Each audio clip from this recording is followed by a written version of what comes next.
মাননীয় স্পিকার, বর্তমানে আমাদের আসন্ন পরিবেশ সংকট এবং পরিবেশকে সামনে রেখে মানবিক বিপর্যয় রোধে এবং কিছুদিন পরে আমাদের বর্ষাকাল রয়েছে, সেটি রোধে আমরা দেখতে পাচ্ছি বাংলাদেশের যতগুলো নদী রয়েছে, নদীর যেই চর এবং নদীর পার সংশ্লিষ্ট যে জমিগুলো রয়েছে সেখানে অবাধে মাটি কাটা হয়, সেখানে ড্রেজার দিয়ে মাটি কাটা হয় এবং সেটির কারণে যেই অংশটি থেকে মাটি কাটা হয় এর আশেপাশের জমিগুলো হচ্ছে আপনার বিপন্ন হয় এবং কৃষি উৎপাদনমুখী করা যায় না।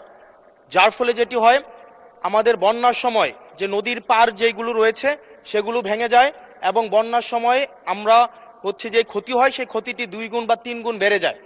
সেজন্য মাননীয় মন্ত্রী মহোদয়ের কাছে আমার প্রশ্ন হচ্ছে, আমাদের এই পরিবেশ সংকট বিবেচনায় আমাদের সামনে বর্ষাকাল রয়েছে, সেটি বিবেচনায় মাটি কাটা বন্ধে, ড্রেজার বন্ধে আপনারা কি কি পদক্ষেপ নিয়েছেন?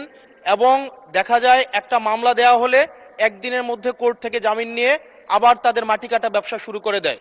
সেজন্য স্থায়ীভাবে এই বিষয়টি বন্ধে কি ধরনের পদক্ষেপ নেওয়া হবে সেই বিষয়টি জানতে চাচ্ছি। ধন্যবাদ। মাননীয় মন্ত্রী।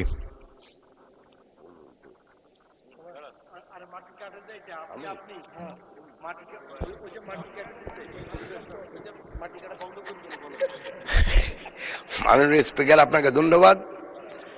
আমি মাননীয় সংসদ সচিবকে বলতে চাই যে পরিবেশের সাথে মাটি কাটার একটা সম্পর্ক আছে।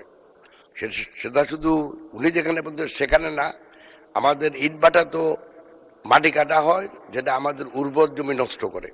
সেজন্য আমার মন্ত্রণালয় যথাযথ পদক্ষেপ নিয়েছে যাতে করে এই ধরনের অবাঞ্ছিত মাটি কাটা বন্ধ হয়। তবে উনার পার্টিকুলার এরিয়ায় যদি কোনো সমস্যা থাকে দয়া করে যদি উনি যোগাযোগ করেন তাহলে আমরা খুব তাড়াতাড়ি এবং তড়িৎ গতির ব্যবস্থা নেব ইনশাল্লাহ।